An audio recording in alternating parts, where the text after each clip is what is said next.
Hey, what's going on? Ryan here with Intersection Records and announcing a brand new studio album, the 23rd studio album from legendary British rockers Deep Purple.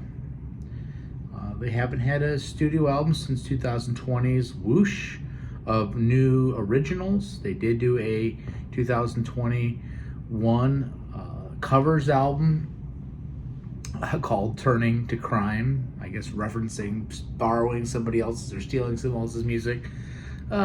This album is going to be released on July 19th, and it's called Equal One, the equal sign in one. According to a press release, the title symbolizes the idea that the world is growing more complex.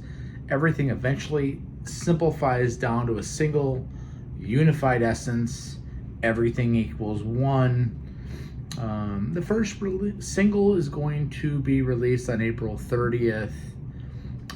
There will be a deluxe edition featuring live tracks from the 22 tour, from 2022's tour, and a documentary behind the scenes footage. Bob Ezrin again is going to be producing the record. This is going to be the first album featuring new lead guitar player Simon McBride, who replaced Steve Morse. Steve Morse was in the band for 28 years. Steve Morse, famously American guitar player, formerly of Dixie Dregs for years, which Dixie Dregs is on tour now. In fact, he had a brief stint in Kansas. He basically replaced Ritchie Blackmore. I guess there was a brief tour with Joe Satriani before Steve Morse joined, and Steve Morse has been in the band for years. Steve Morse quit the band a couple years ago. Simon McBride, English guitar player again, has been playing very well. In fact, he fits more of the Ritchie Blackmore mold. Evidently on tour they sound more and more like the original Purple. Steve Morse is a virtuoso player. He's a jazz fusion player. He's a progressive rock player. He takes things in different directions, and I think McBride is fit in real well. McBride has said that this is a dream come true type of stuff, to be in a band like his favorite band growing up, Deep Purple. Again, after Morris leaves, he comes in. I think Simon, he's fitting in better than I was as far as them churning out gigs. That's what Morris has said.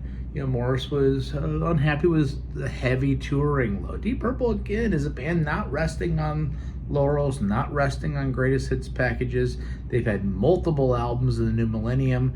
They've had multiple albums in the last 10 or 15 years, and they're a band that keeps putting stuff out, like Saxon, like Uriah Heep.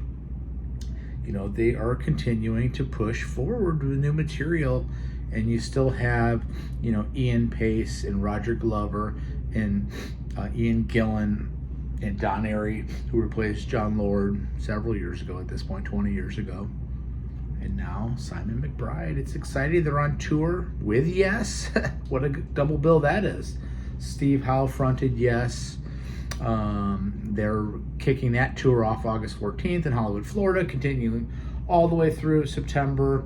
It's exciting to have New Purple on the horizon. It'll be interesting to see this material. They're describing it as very, very Purple-esque, very much like you would expect to hear from a Deep Purple. And again, with Bob Ezrin in the production chair, it's exciting to think about what a New Purple album in 24 is going to sound like. I'm excited about it. Check out my channel. We do shows every single day. Peace out. See ya.